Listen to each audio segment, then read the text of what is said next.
สวัสดีผู้ฟังทุกท่านยินดีต้อนรับเข้าสู่ช่องมหาสัจจรรย์ทางกรรมมิราเคิลรีดดวงตกในทางพุทธศาสนาเป็นเรื่องที่วิบากกรรมเก่ากำลังตามมาทันพร้อมที่จะเล่นงานคนคนนั้นและเป็นการวัดใจว่าคนคนนั้นจะทำกรรมอะไรอีกบางคนดวงตกถึงขีดสุดหมายหัวว่าต้องการเอาชีวิตเวลาที่ดวงตกมากๆวิบากกรรมต่างๆจะวิ่งเข้าหาตัวคนนั้นทุกๆวิถีทางให้มืด8ด้านเสมือนมองไม่เห็นหนทางออกได้เลยดวงตกมีหลายระดับเกิดจากวิบากกรรมเก่าตามมาทันซึ่งแต่ละวิบากกรรมหนักเบาไม่เท่ากันถ้าเป็นแบบทั่วไปเป็นวิบากกรรมก่อให้เกิดความรำคาญใจเล็กๆน้อยๆเช่นถูกขโมยของเล็กๆน้อยๆถูกเอาเปรียบไม่สำคัญอะไร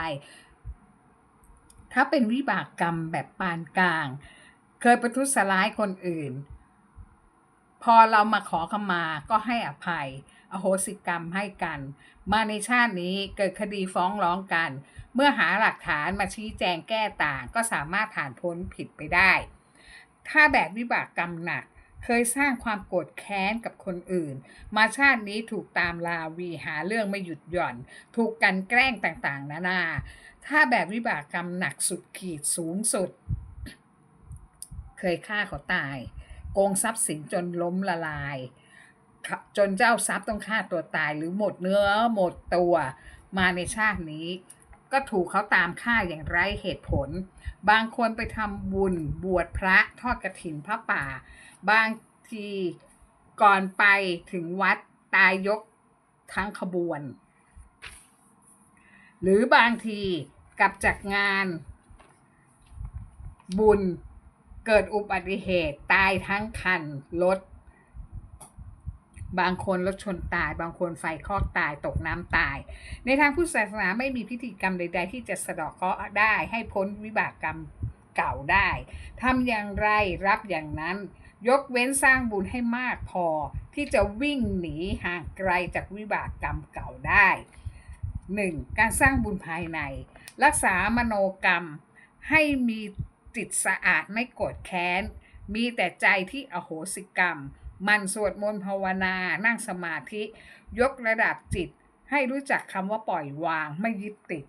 รู้ว่าชีวิตคนทุกคนเกิดมาต้องตายหลีกเลี่ยงไม่ได้ตายช้าตายเร็วตายแบบไหนก็คือต้องตาย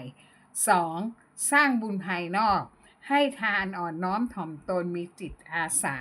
ชวนผู้อื่นสร้างความดีอนุโมทนาบุญฟังธรรมแสดงธรรมทำความเห็นให้ถูกต้องตามทำนองคลองธรรมเรื่องที่1มีสองสาวเป็นเพื่อนรักกันมา20กว่าปีโดยทั้งคู่ชวนกันหุ้นขายก๋วยเตี๋ยวข้างโรงงานแห่งหนึ่งแบ่งหน้าที่กันทำงานคนหนึ่งมีหน้าที่ออกจ่ายตลาดซื้อของมาเข้าร้านซื้อแล้วกลับมาล้างมาหั่นผักส่วนอีกคนหนึ่งอยู่หน้าร้านเฝ้าร้านทำก๋วยเตี๋ยวขายเก็บเช็ดร้างพอเพื่อนคนที่ทำหน้าที่ขายก๋วยเตี๋ยวไม่สบายก็มีคนแนะนำว่าให้ไปกินยาสมุนไพรอยู่แถวโคลิเซียมสะพานขาวสมัยก่อน30-40 ปีที่แล้วเดี๋ยวนี้ไม่มีแล้วพอลงจากรถเมล์ต้องข้ามทางรถไฟ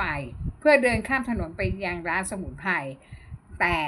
ระหว่างจะข้ามถนนทางรถไฟนั้นเพื่อนอีกคนหนึ่งมองเห็นว่ารถไฟกำลังมา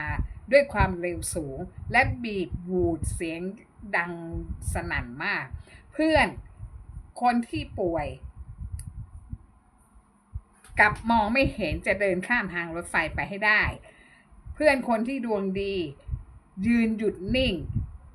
เห็นว่าเพื่อนคนที่ดวงตกไม่ยอมหยุดกำลังจะเดินข้ามทางรถไฟจึงฉุดกระชากลากแขนสุดแรงเกิดเพื่อนตกใจหน้าซีดว่าเกิดอะไรขึ้น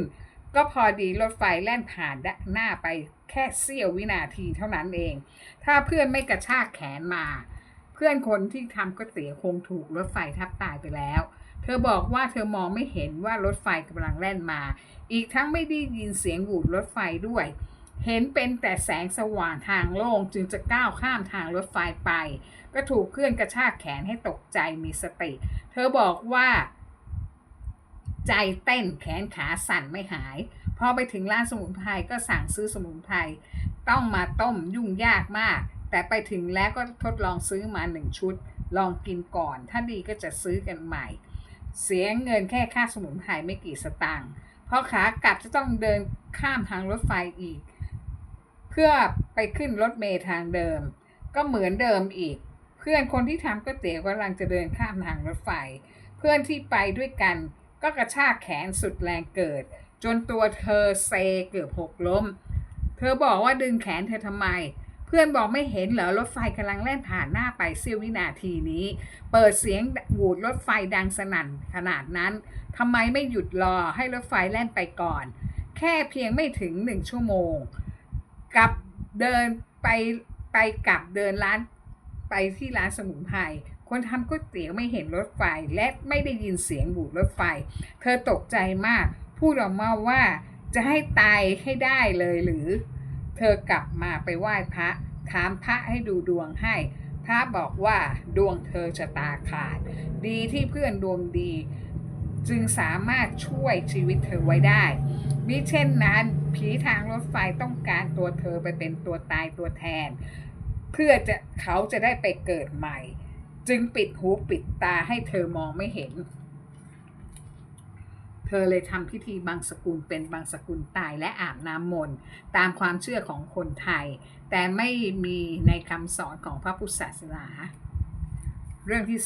2มีร้านอาหารใหญ่แห่งหนึ่งอยู่ที่ต่างจังหวัดเริ่มเปิดขายตอน 11 โมงถึง 22 นาฬิกาทุกวันถ้าเปิดขายปกติวันหนึ่งมีผู้ชายคนหนึ่งอุ้มลูกชาย3 เดือนเดินผ่านหน้าร้านดีที่ช่วงนั้นเป็นเวลาเช้าที่ร้านเพิ่งจะเปิดเตรียมจะขายอาหารตามสั่งพอดีผู้จัดการเดินสำรวจหน้าร้านอยู่พอดีชายหนุ่มคนนั้นเดินมาเป็นลมที่หน้าร้านพอดีผู้จัดการร้านเรียกให้เด็กๆเสิร์ฟมาช่วยกันพยุงชายหนุ่มคนนี้และอุ้มเด็กวัย3 เดือนนั่งพักก่อนพอปฐมพยาบาลได้สติฟื้นขึ้นมาถามเรื่องราวว่าเกิดอะไรขึ้นทำไมถึงมาเป็นลมหน้าร้านอาหารนี้ได้ชายหนุ่มเล่าว่าตัวเขาเพิ่งจะผ่าตัดไส้ติ่งออกจากโรงพยาบาลมาจะกลับไปบ้านภรรยาเขาหนีตามชู้มาที่จังหวัดนี้เงินของเขาหมดเพราะเดินตามมาเรื่อยๆ3 วันแล้วไม่ได้กินข้าวหิวข้าวเลยเป็นลมผู้จัดการถามว่าเอาเด็กมาด้วยทำไมเขาบอกว่าจะมาตามหาภรรยาไม่สงสารลูกเลยเหรอที่ทิ้งสามีและลูกเล็กไว้หนีตามผู้ชายไปทุกคนในร้านจึงบอกเขาว่าให้เลิกตามหาเถอะจังหวัดกว้างใหญ่ภรรยาที่หนีไปกับชู้ที่ไหนก็ไม่รู้อย่าเสียเวลาตามหาเลยกลับบ้านเถอะและอย่าเอาเด็กมาทรมานด้วยเลยเขาบอกว่าไม่มีเงินจะกลับบ้านผู้จัดการให้เด็กเอาข้าวให้น้ำให้เขากินข้าวกินน้ำและอาบตัวก็ให้เขาอาบน้ำตัวเองและการอาบน้ำให้เด็กให้สบายตัวก่อนค่อยไปทุกคนช่วยกันรวมเงินได้ 1,000 บาทให้เขาไปในสมัยนั้น30 กว่าปีนั้นมากพอสมควรและบอกว่าให้กลับบ้านไปลงทุนค้าขายเล็กๆน้อยๆอยู่กับบ้านจะได้เลี้ยงลูกได้อย่าไปเสียเวลาตามหาของที่หายไปแล้วเลยเพราะถ้าภรรยารักสามีและลูกคงไม่ทิ้งเขาไปมีใหม่หรอกที่ไหนมีสามีป่วยผ่าตัดไส้ติ่งอยู่โรงพยาบาลเขาก็เปิดโชว์แผลสดๆยังไม่ได้ตัดไหมเลยเป็นแผลที่เย็บมีเลือดซึมอยู่ผู้จัดการเลยซื้อยาและทำแผลให้ชั่วคราวพาเขาไปขึ้นรถบขส.กลับต่างจังหวัดเขาซาบซึ้งน้ำตาไหลร้องไห้แบบไม่อายใครเขาบอกว่าตลอด3 วันเดินทางมาขอข้าวขอน้ำไม่มีใครให้กินเลยหาว่าเขาโกหกมีที่นี่มีน้ำใจดีให้ชีวิตใหม่กับเขาถ้าไม่ช่วยเขาอาจเป็นลมตายไปแล้วก็ได้ขอบคุณทุกคนบอกให้เขาตั้งสติดีๆคิดถึงลูกยังเล็กไม่มีใครดูแลถ้าเขาเป็นอะไรไปซะอีกคนหนึ่งใครจะเป็นหลักให้ลูกเขาลูกจะอยู่ได้อย่างไรเขาบอกครับผมจะกลับไปเริ่มต้นชีวิตใหม่ขอบคุณทุกคนบางครั้งคนเราเห็นคนลำบากอยู่ต่อหน้าจะไม่มีจิตเมตตาช่วยเหลือได้หรือค คนสมัยนี้ สวัสดีค่ะ